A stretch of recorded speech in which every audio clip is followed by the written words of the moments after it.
अच्छी जानकारी देगा। शायद आपको भी इतनी जानकारी नहीं होगी। इसका पूरा वीडियो बनाना सामने खड़ा होकर, ठीक है? पूरा सामने रखना बराबर।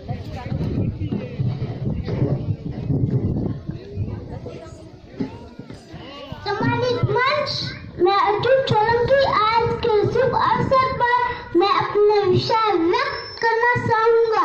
ध्यानपूर्वक सुने। सबसे पहले मैं आप सभी को डॉक्टर भीमराव अंबेडकर गणतंत्र दिवस की शुभकामनाएं देता हूँ। आज हमारे लिए बड़ी और दिन इसी दिन डॉक्टर भीमराव अंबेडकर द्वारा लिखित विषय सबसे बड़ा संविधान लागू हुआ था। इसलिए हम सब प्रतिवर्ष 26 जनवरी को गणतंत्र दिवस के रूप में मनाते हैं। संविधान लागू होने से पहले भारत में वर्ण व्यवस्था कायम थी, जिसमें ब्राह्मण, क्षत्रिय, वैश्य, शूद्र वर्णों में बांटा हुआ था। शूद्र वर्ण वर्तमान SC, ST, OBC को माना जाता है। शूद्र वर्ण को सब अधिकारों से वंचित रखा था। उनको गणना की दृष्टि से देखा जाता था। उनको पढ़ने, लिखने, बोलने, संपत्ति खरीदने, अच्छे कपड़े पहनने किसी भी तरह अधिकार नहीं थे। अगर कोई शूद्र गलती से पढ़ लेता तो उनकी हत्या कर दी जाती थी। शूद्र को हमेशा इन तीनों वर्णों ने मुफ्त में सेवा तक ही रखा। स्त्रियों को की दिवाली तक ही रखा जाता था। स्त्री को बाल समझा जाता, स्त्री भोगी वस्तु समझा। इस तरह से हमको हमेशा इन तीनों वर्णों ने नहीं समझा।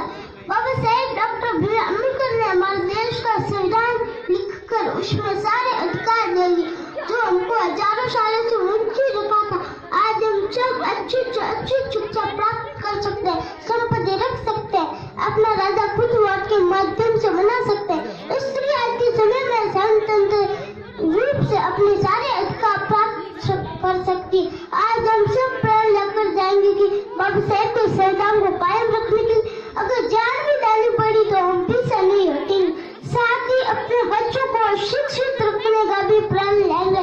एक रोटी कम खाएंगे लेकिन बच्चों को तो जरूर पढ़ाएंगे, क्योंकि कलम की ताकत दुनिया की हर ताकत से बड़ी होती है। हम सबको दारू पकड़ को छोड़कर भारतीय देश शासन में जाकर शासक रूप बनना जीवन अंतिम उद्देश्य रखना है। हम सब जुर्म के आगे कभी हार नहीं माननी होगी। हौसला बुलंद रखोगी तो वक्त भी रुक जाए। बाबा साहेब कहते थे कि एकता से चलोगे तो इंसान के आसमान झुक जाएगा। अंत में बाबा साहेब के अंतिम संदेश से अपनी वाणी को विराम दूंगा। मैंने तुम्हें आजाद कराने के लिए मेरा सारा जीवन समर्पित कर दिया, मेरे परिवार को कुर्बान कर दिया। इस कुर्बानी की व्यर्थ मत जाने जाना। आपसे मतभेद भुलाकर संगठित होना है और अधिकारों के लिए संघर्ष करना होगा। इस तरह से बाबा साहेब के अंतिम संदेश को ध्यान में रखकर हमको आगे बढ़ना है। आपने मुझे बोलने का अवसर दिया है, इसलिए मैं आपका बड़ा आभारी रहूंगा। इन शब्दों के साथ मैं अपनी वाणी को जय भीम, जय भारत, जय श्री राम।